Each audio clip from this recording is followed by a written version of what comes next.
All right, so we're diving into something everyone loves, right? Resumes.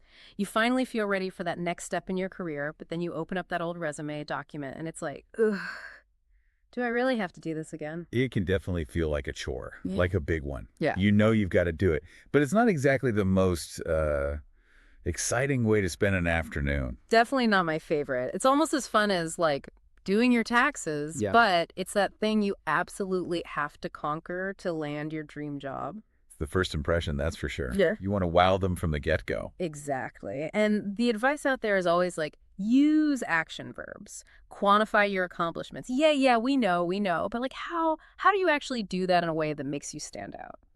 Today we're going beyond the basics. This is about resume tips that really pack a punch. We're talking about giving the hiring manager what they're looking for before they even know they're looking for it, So let's jump right in. First up, tailoring your resume. which honestly, so many people skip this part. Right. It seems obvious, but I'm guilty of it too. It's easy to think, oh, I'll just swap out the company name and call it a day.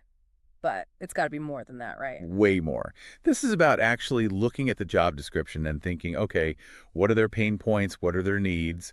And then showing them how you are the solution. Like, instead of sending out a generic, hey, hire me message, you're handing them a personalized solution to their problem. Exactly. It's like you wouldn't wear a swimsuit to a job interview, right?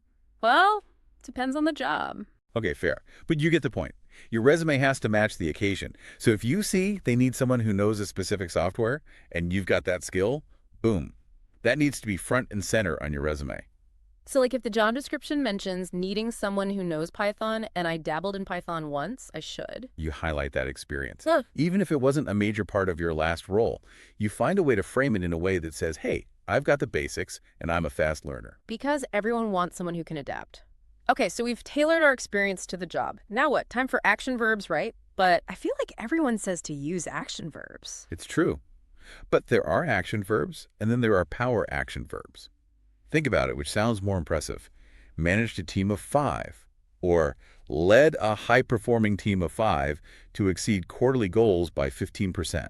Yeah, okay, the second one definitely has more punch to it. Right. So instead of just saying responsible for, think about the specific actions you took and the impact you had, like drove, spearheaded, innovated. These words paint a picture. Okay, I'm sold on the power verbs. So once we've wowed them with our dynamic verbs, let's talk numbers. We know we need to quantify our accomplishments, but how do you make it sound less like, a robot rattling off stats? It's all about telling a story. Anyone can say they improved website traffic, but what's going to make them sit up and take notice is data. Yeah. Like implemented a new SEO strategy that increased website traffic by 20% within the first quarter. There's the wow factor. Right. You're not just telling them, you're showing them. Mm-hmm. And it proves you understand the importance of data, which is huge in any industry. So we've got a beautifully tailored resume. It's full of powerful verbs and impressive data, but it's like 10 pages long. We got to talk length. Nobody wants to read a novel. Keep it concise. Ideally 1 page, maybe 2 if you have a lot of experience. Bullet points are your friend. Huge. Nobody wants to slog through giant paragraphs, use headings, bullet points, white space, make it easy on the eyes.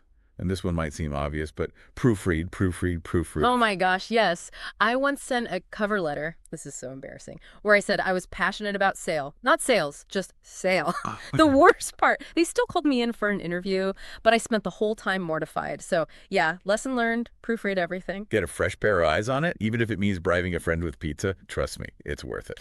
So at the end of the day, that resume is your first impression. Make it count. It's your chance to tell your story, showcase your value, and get your foot in the door. And sometimes that's all it takes. So here's something to chew on.